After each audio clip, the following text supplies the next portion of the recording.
Coswell House. The lighting is completely different now, all in bleak grays and browns. It will remain so for the rest of the play. Leslie, a small, exuberant boy of about 7, runs excitedly around the side of the house, dashing towards a distracted and unaware Nathaniel, who enters the theater house as he returns from town, a heavy pack strapped to his back. Leslie wraps his arm around Nathaniel. Nathaniel startles, shoving the child away and drawing his handgun. Leslie steadies himself and stands calmly, unruffled. Nathaniel slowly lowers his gun and tucks it back into his pants. You can't just run up on an armed man's flank, boy. Leslie nods acknowledgement. Well, you're shooting up. Not as wide as I would have hoped about the shoulders, though. But I suppose that makes sense. Hard to grow when there's nothing decent to eat, isn't it? Nathaniel turns to walk behind the house, and Leslie tries to grasp his hand as he goes by. Nathaniel draws his hand back, and his gaze is hard as he silently admonishes the boy. He places a hand on top of Leslie's head as though to say, "Knock it off," and turns the boy about face by the top of his head. They continue into the house. The silhouette of the woman appears out of the shadows, just out of the clear lighting. It is Anna, who is now identical to the woman of Act 1. Anna is thin, with dark circles under her eyes. Her hair is loose and stringing about the shoulders of her dark and bedraggled nightshift. Would you waste a bullet? I'd take one less meal for the boy. Go help your grandfather in bed, and take one yourself when he's done. Leslie nods and, turning to Nathaniel, embraces him in yet another hug. Nathaniel stiffens and pushes the boy lightly aside. Leslie simply grins up at him and then turns to run off. My child's as harebrained as fog. It's in the blood. The boy didn't stand a chance. What did you manage from down county? Beans, rice, some salt horse. Lord need. Salt horse? Why waste the money? More beans would have gone farther. You might show some appreciation for my effort. You might show some common sense.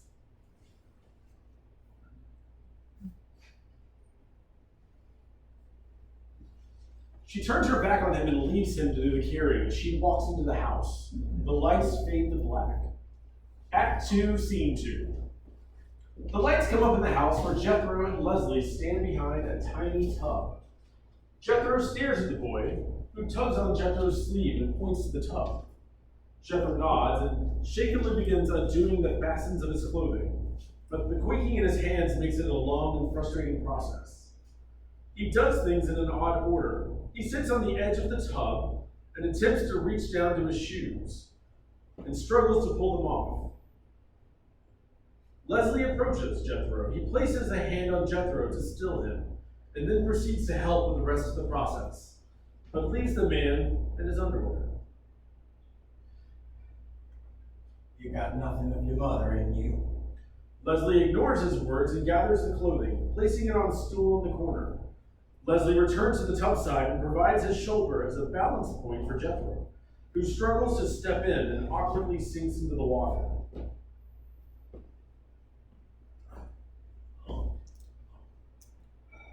Leslie politely sits on the ground and turns his back. Poor creature. Punished for the sins of your parents. Leslie shrugs, but is otherwise unresponsive. Seems that folks like shooting off their mouths. Set the world on fire.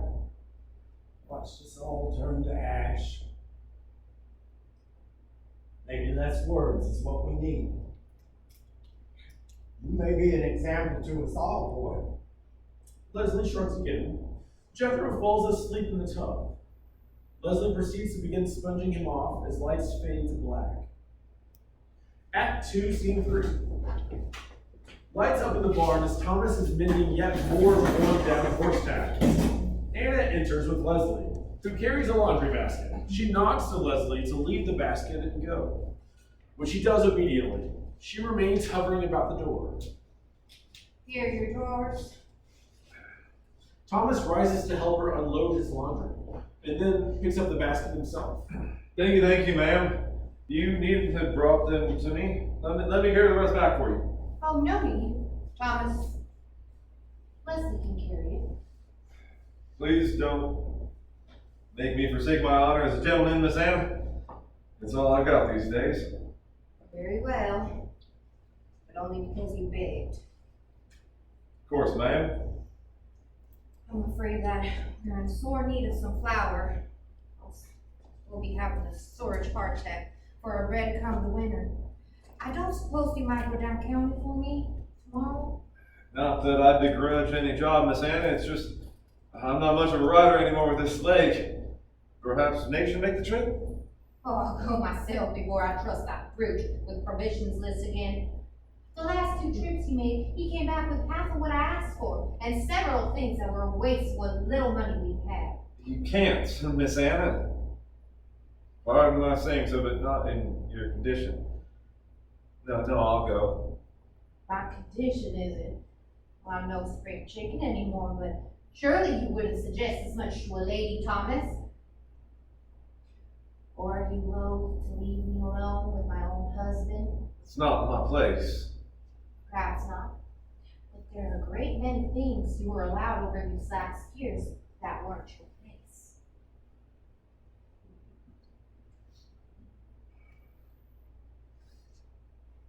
Well, you're supposed to give a hummingbird a run for its wings.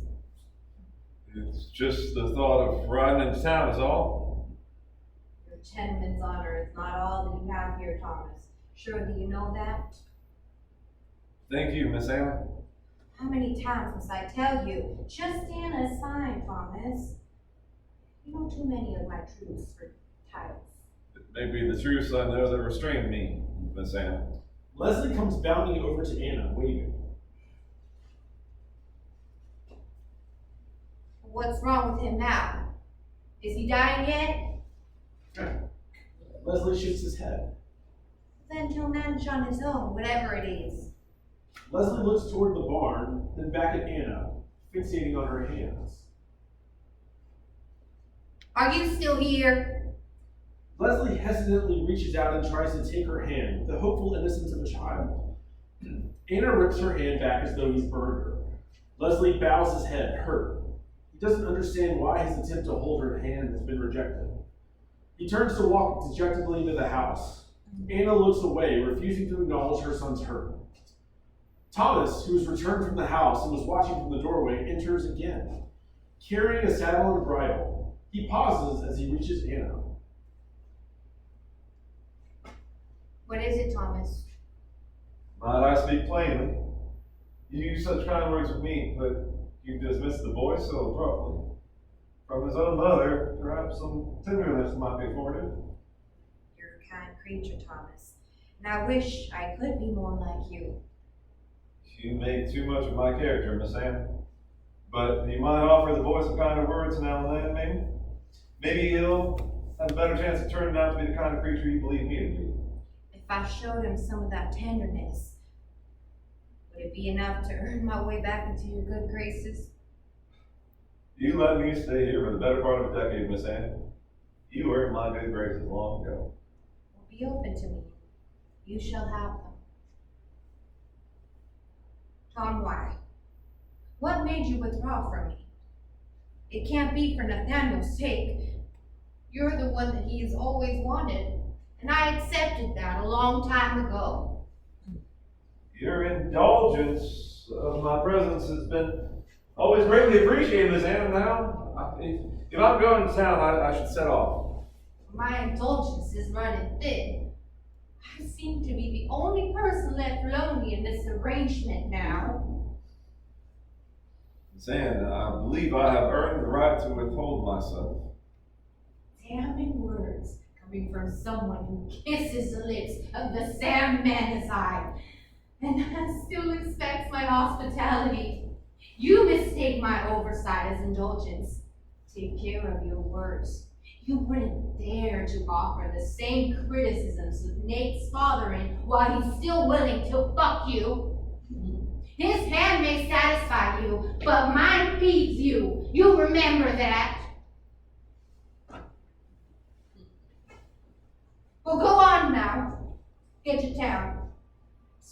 stand you right now.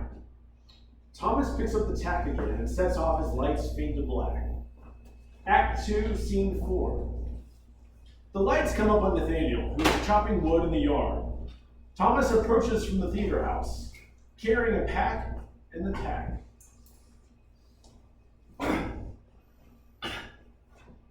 I see your trip was successful, but I'm afraid I must send you on the road again. If Anna has forgotten something, would you care to go?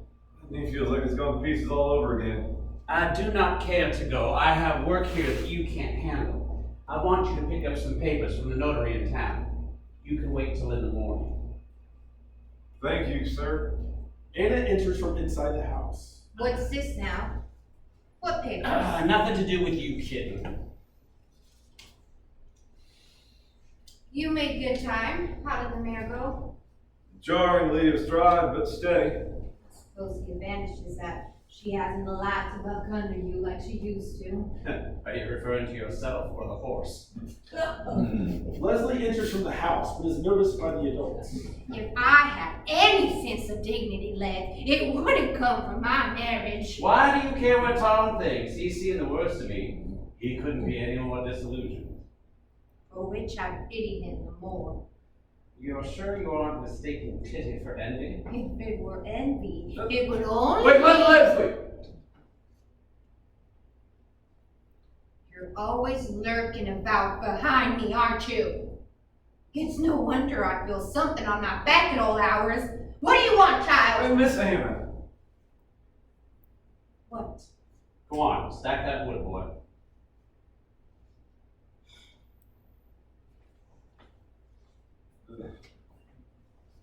The boy's worried about Jethro. The man needs doctor, Nate. Keeping him locked up in that room like some kind of rabid beast and leaving the boy to care for him isn't exactly charity. Oh, it's no use of talking to me about it. I told Anna when I first came home she should take mercy on him and let me shoot him. She chose to leave him like that. It's not your kind of mercy he needs, Nate. You two, hypocrites, the both of you. You know, you'd have that pathetic creature die in his own piss, raving away. If it were either of you, you'd be begging me to pull the trigger. If dying in his inebriation is God's will, then fine. But it seems to me that you... Are we blaming the Almighty for drunkenness now? Well, that's just one less sin I'll have to account for. And where do you get off telling me what to do with my own family? He served. There's honor in that. No man that served should be treated But by as that line of thinking, every one of those men, including Yankees and slaves, should be given a full military burial. They should have been.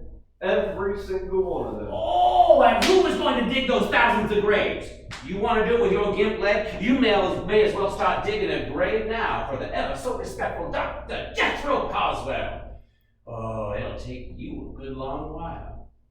But don't expect any help from me. That old goat butchered men out of drunken negligence. He tore his own daughter apart just to rip out a baby. And no, he'll have no respect from me. If it had been for his hand tending your leg, you wouldn't even be here right now. You're still a human being, Nate. Did your decency die with the cause? Oh, don't spout to me about decency.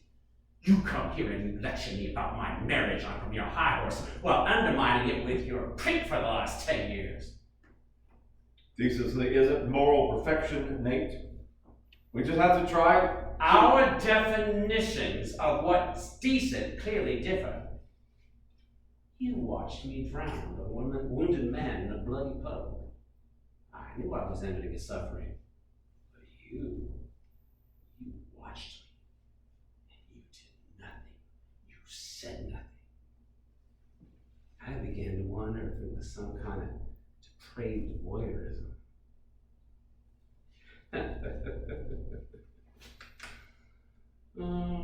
And here, ladies and gentlemen, in the name of the great and glorious cause is a man still holding on to some illusion of his own moral upstanding long after his death.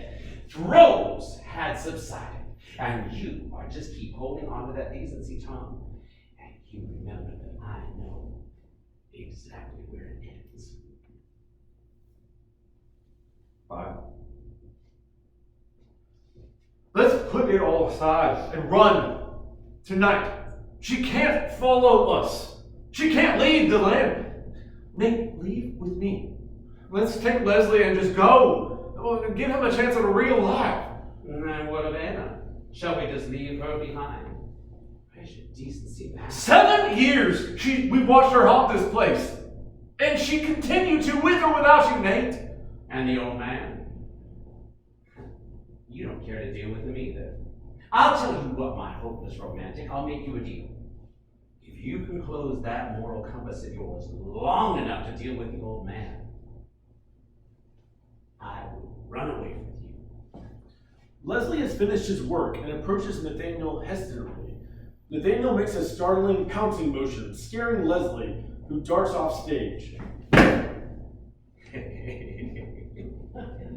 Lights fade to black. Act 2, Scene 5. The lights come up in the barn. Thomas is mending a piece of tack. He pauses and reaches for a bottle nearby and takes a large swig, swaying drunkenly. Leslie enters silently and watches Thomas intently.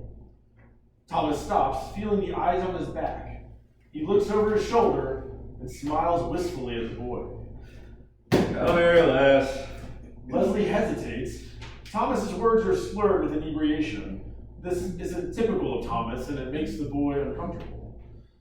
Leslie steps forward, and Thomas holds out a bridle he's mending.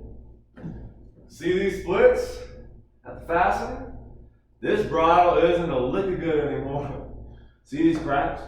Even if you keep it well oiled, it'll tear the first real pull she gets on the bit. We'll hang it up anyhow. If she does one of us, Lord knows we'll deserve it. Leslie settles himself on an upended bucket. Thomas has gone back to working on the bridle. Without looking up, he starts to speak aloud, more to himself than the boy. All these years spent here, for what? All those daydreams were just another lost cause. Sorry, lad.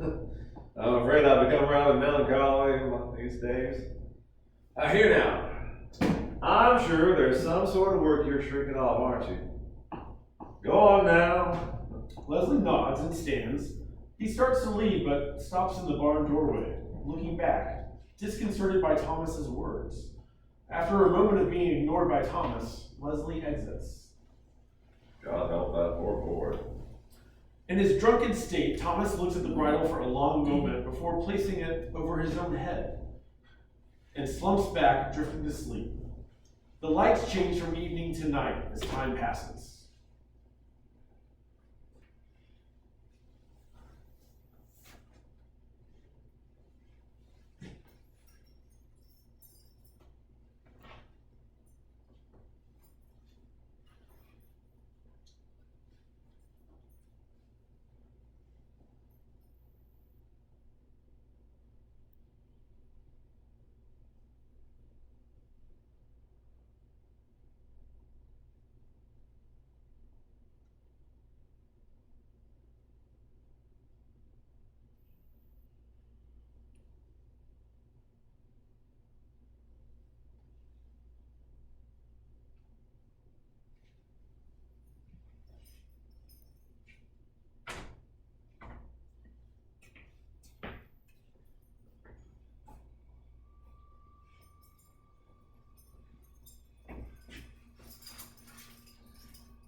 Miss Anna.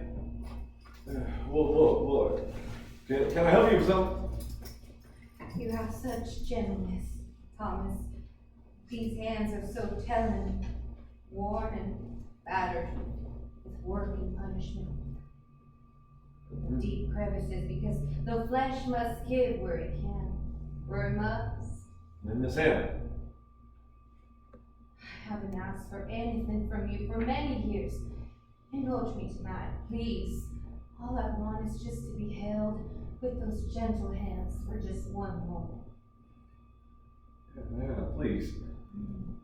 Say my name again like that. Anna, just Anna. Miss Anna, I beg you, I cannot give you what you asked for, not now. Oh, why not?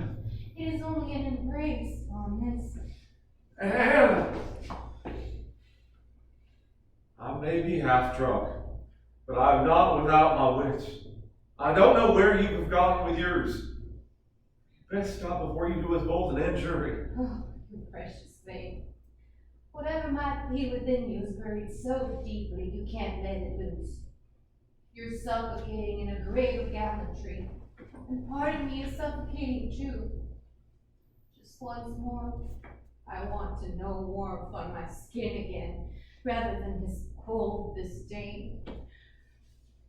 Thomas, at times, I feel like I'm fading away.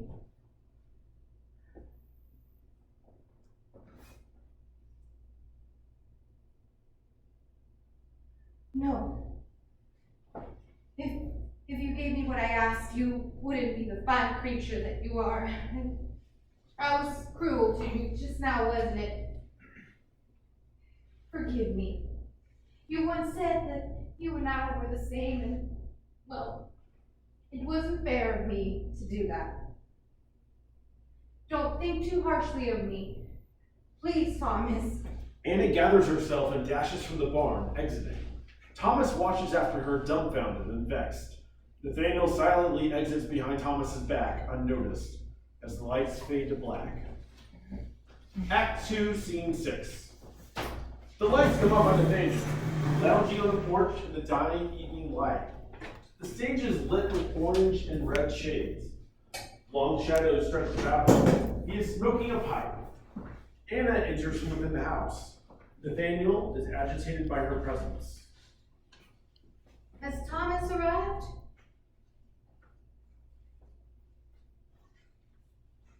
No. Not the kindest thing to do to send him back for a day's ride into town so soon with that bad leg.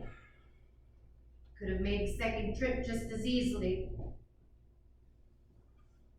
What papers did you send him for? That is none of your business. You are my husband, and anything you do behind my back or otherwise affects me.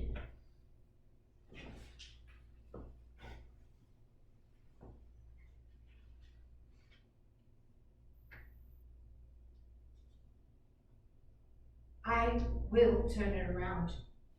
By God, I will. Every time I turn around, you're doing something behind my back. Right back to the boy. Did you think that perhaps the boy might have been something that would affect me? Did you even consider writing to me?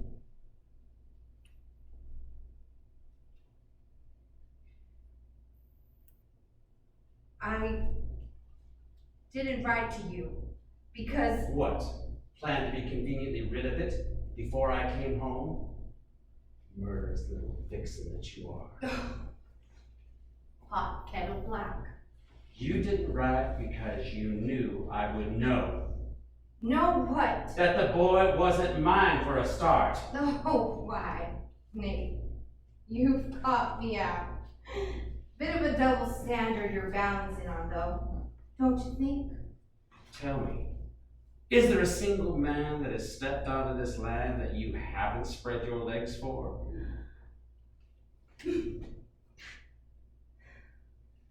I don't give a damn if the child isn't mine. You could have had every other man that walked through this land and I wouldn't have given him a lick. But this one man, I saw you with Tom last night. Anna, he's mine, I said. And still you sought him out like the quim you are. You kitten have no refuge now, no matter your answer to any claim that I bring you. You haven't a leg to stand on. I'm done excusing all of your pathetic creatures. Oh, come down off your high horse, Nate. It's not about Leslie, or who sired him, or me, or even Tom. You just can't stand not being worshipped. You glory in the groveling of someone begging for a taste of you. It doesn't matter if you want us. Your pleasure is in watching us all thank you for the privilege of scrounging at your feet. Well, perhaps I've found something more fulfilling than licking your boots. I've killed men for less than you've done to me, Nate. and perhaps you might consider that in your judgments. Jethro is in even worse shape than before.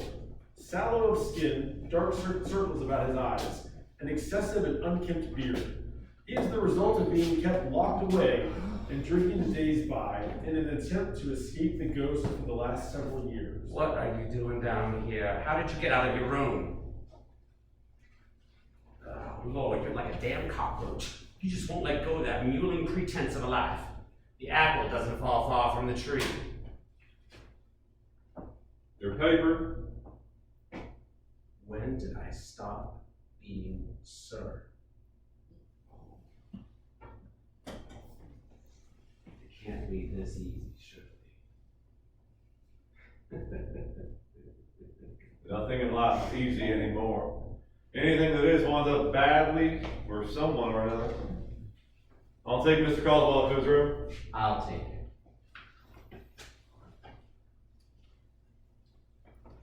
Come on, let's get you back to your room. But first, there's a few things I need your help with. Let's step into the office first, shall we, old son? Lights crossfade to black. Act 2, Scene 7. Lights come up in the office. Several shadow soldiers are milling about, agitated. Nathaniel is leaning over Jethro. Jethro is hunched over his desk. Nathaniel is guiding his hand in signatures upon the paper. And here. And there.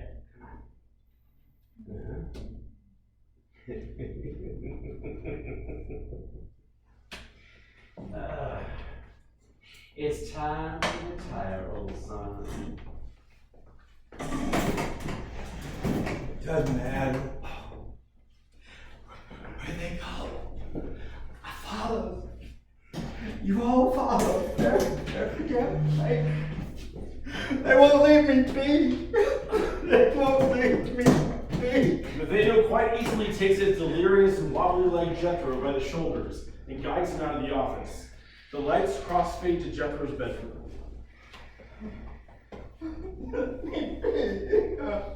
I'm so sorry. I'm sorry. I'm so sorry. That's it. Back we go. There we are.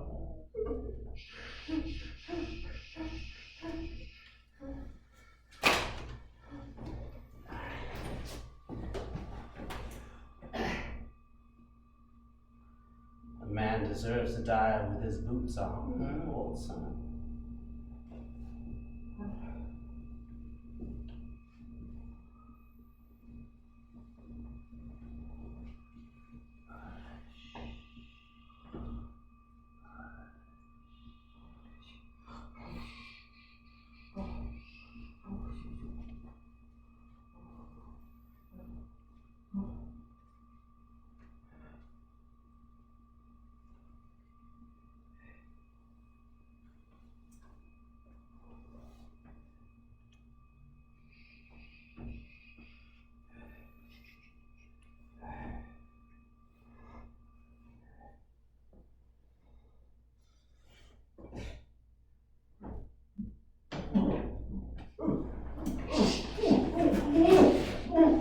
Leslie enters and lunges at the table.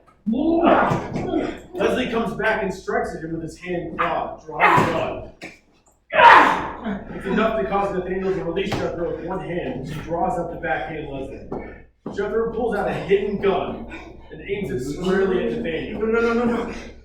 Jethro pulls the trigger, and Nathaniel is struck in the neck.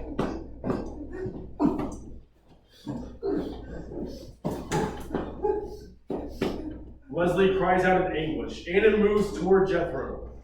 Leslie crosses behind her. Hey! Anna pulls up short at the sound, but it is Leslie who is knocked back with the impact. He is dead upon hitting the floor.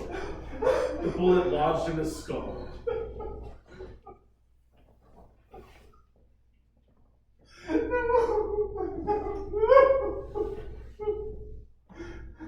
Jethro raises the revolver to his temple.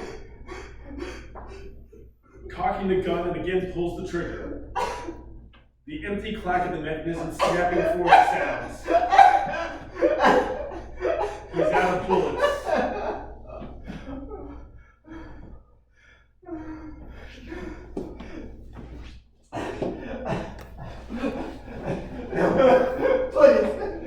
Please. I will not do this for you!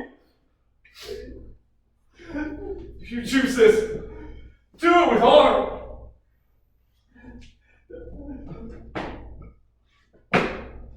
The lights fade out on Jethro as Thomas staggers from the bedroom down through the house and out to the front porch. From the darkness of the bedroom, a final gunshot rings out. And Jethro's body sags to the floor. Anna is instantly removed from the bedroom and finds herself alone with Thomas on the porch. Do you see now, Anna?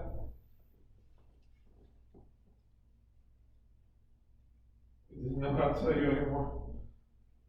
You just kept existing even after we buried you. Jethro and Nathaniel's silhouettes appear in the window, watching Anna and Thomas from afar. The lights slowly change into gray morning light.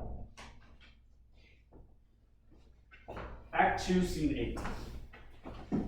The lights strengthen and the wind whistles through the trees. A storm is brewing. Thomas enters the house, dragging Nathaniel's body wrapped in a sheet through the front door. Anna appears, her head hanging, hair stringing about her face. She is the ghost woman of the first act, having haunted herself, reliving her life ceaselessly. Thomas sees her, but at first does not acknowledge her. They insisted on staying. I begged him to leave with me. To leave you. So many goddamn nights I lay there begging me. What kind of life is this? Doesn't matter anymore. You're all dead now. Even the boy.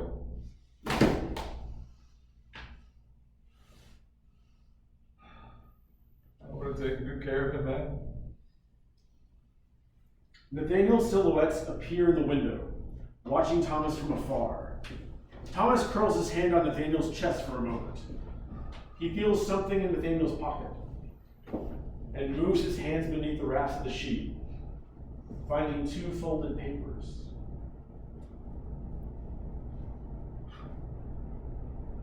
You son of a bitch. You were so sure of yourself. You didn't even write in your own name.